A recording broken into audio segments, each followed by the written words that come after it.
एक शहर में एक परिश्रमी, ईमानदारी, सदाचारी, बहुत अच्छा एक लड़का रहता था। माता पिता, भाई बहन, मित्र, रिश्तेदार सब उसे बहुत प्यार करते थे। सबकी सहायता को तत्पर रहने के कारण पड़ोसी से लेकर सहकर्मी तक सब उसका सम्मान करते थे। सब कुछ अच्छा था, लेकिन जीवन में वो जो चाहता था, जो सफलता प्राप्त करना चाहता, जो सपने देखा करता था, उस सपने से वो बहुत दूर था। वो दिन रात जी जान लगाकर मेहनत करता, किंतु असफलता ही उसके हाथ लगती। उसका पूरा जीवन ऐसे ही निकल गया और अंत में जीवन चक्र से निकलकर वो काल चक्र में समा गया। क्योंकि उसने जीवन में हमेशा अच्छे काम किए थे, इसलिए उसे स्वर्ग की प्राप्ति हुई। देवदूत उसे लेकर स्वर्ग पहुंचे।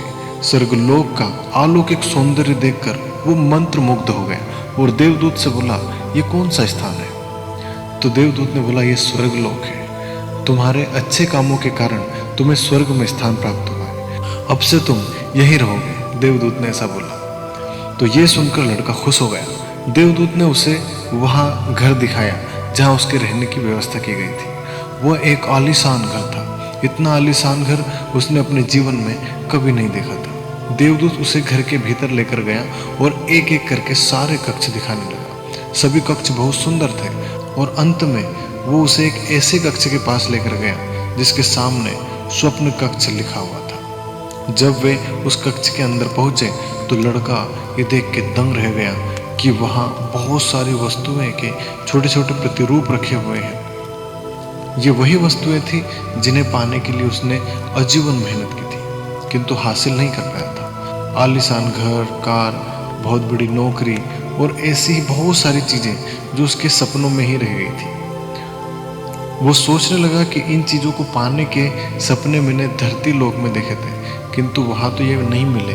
अब यहाँ इनके छोटे प्रतिरूप इस तरह क्यों रखे हुए हैं? उसके अंदर बहुत सारी जिज्ञासा थी। वो अपने आप को नहीं रोक पाया और उसने देवदूत से पूछा कि ये सब यहाँ पे इस तरह से क्यों रखा हुआ है, इनके पीछे क्या कारण है? तो देवदूत ने उसे बताया कि मनुष्य अपने जीवन में बहुत से सपने देखता है और उनके पूरा हो जाने की कामना करता है, किंतु कुछ ही सपनों के प्रति वो गंभीर होता है और उन्हें पूरा करने का प्रयास करता है। ईश्वर और ब्रह्मांड मनुष्य के हर सपने पूरे करने की तैयारी करते हैं, लेकिन कई बार असफलता प्राप्ति से हताश होकर, कई बार दृढ़ निश्चय की कमी के कारण मनुष्य उस क्षण प्रयास करना छोड़ देता है जब उसके सपने पूरे होने वाले होते हैं। उसके वही अधूरे सपने यहाँ प्रतिरूप के रूप में रखे हुए हैं। तुम्हारे सपने भी यहाँ प्रतिरूप के रूप में रखे हैं। तुमने अंत समय तक हार न मानी होती तो उसे अपने जीवन में प्राप्त कर चुके होते।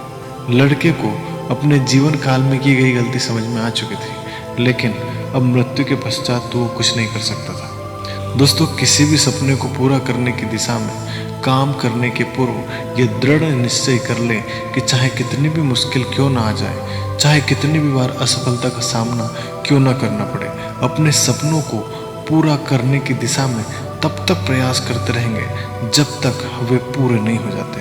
अन्यथा समय निकल जाने के बाद यह मलाल रह जाएगा कि काश मैंने थोड़ा और प्रयास किया होता।